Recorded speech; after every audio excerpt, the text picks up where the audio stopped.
Obviously, we want to write stuff that's autobiographical, but this is maybe the most Maybe one of us does more than the other. Hi, I'm Gina Moreno, and sitting down with the cast from The Big Sick. This was fun. Wait, we haven't even had sex again yet. I'm just not that kind of girl. I only have sex once on the first date. I'm just gonna call an Uber. Your driver will be ready as soon as he puts on his pants. If you're Batman, Watch and learn, bye. Oh, trust. I have to tell you something, babe. I've been dating this girl. She's white. A white girl? Hey, you can't look like you and nail white girl. It's okay. We hate terrorists. So I have to ask you guys, tell me about the day that you guys first met that inspired this film. Well, it was a lot like in the movie. She sort of woohooed, heckled me at a comedy show. It's not heckling. That's how we made in the movie. It's not heckling. Wow. And that's how we made that's how we met in real life too. So you would say that's 100% the truth of how it happened. Pretty close. Absolutely, yeah. The only difference is that instead of speaking that night after his set, we actually spoke a couple nights later. We kind of both looked for each other that night, but I had to go home or something, and so we ended up meeting a couple nights later, and I was like, hi, remember me? I was that girl. I feel like I went up to you. See, here we go. I don't actually know. I don't know, actually. Yeah, who knows? But that's the advantage that you guys got both writing the script was you got to have your perspective, but also yours. Absolutely, Right, very exactly. important. Yeah. And how did that compromise happen?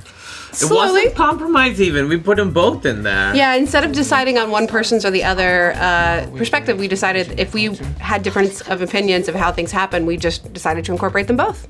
That's very cool. Now I have to ask you, what was the audition process finding your on-screen wife? While we auditioned, a lot of great actors, and Emily actually was. She was at all the other auditions except the auditions for Emily, because Thought I might weird them out. yeah. So, and we saw a lot of great people, and we auditioned with 3 scenes from the movie. One of the first scenes, and then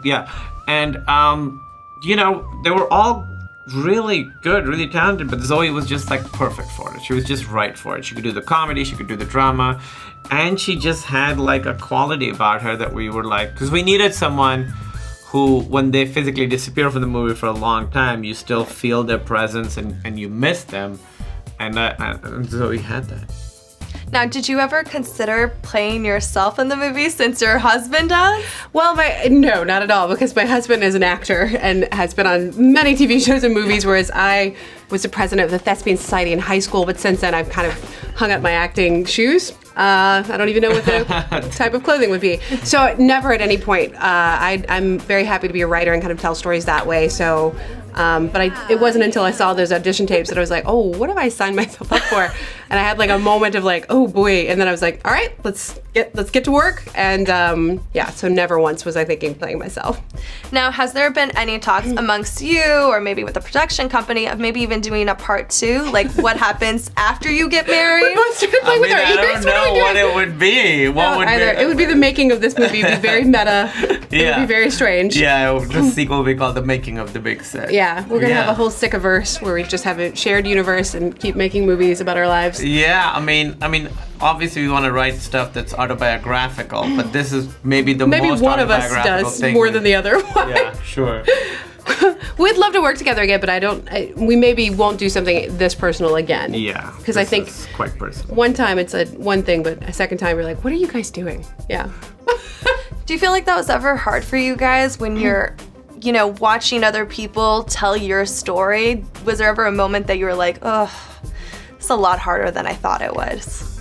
We really prepped, I think we prepped ourselves while writing the script for so long that this is going to be something that other people will get to weigh in on, and it's not just us being the experts on it. So I think by the time we got around to shooting, it felt comfortable and it felt like a group effort more so than just our story. So that helped tremendously. Yeah. Right. I mean, the realities of making a movie is that it's so hard that you don't really have time to think about the consequences. You just kind of have to do the work. You're too tired. And it is tricky now that it's out and everyone like knows personal stuff about us and sort of has an opinion kind of on our lives.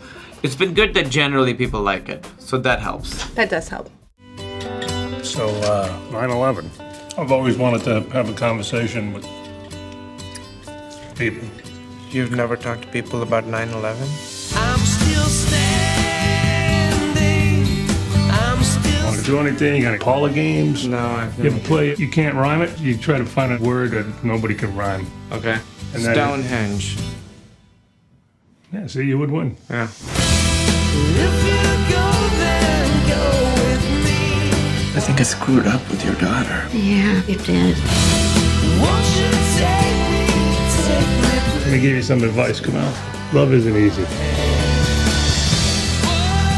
That's why they call it love. I don't really get that. I know. I thought I could just start saying something and something small would come out.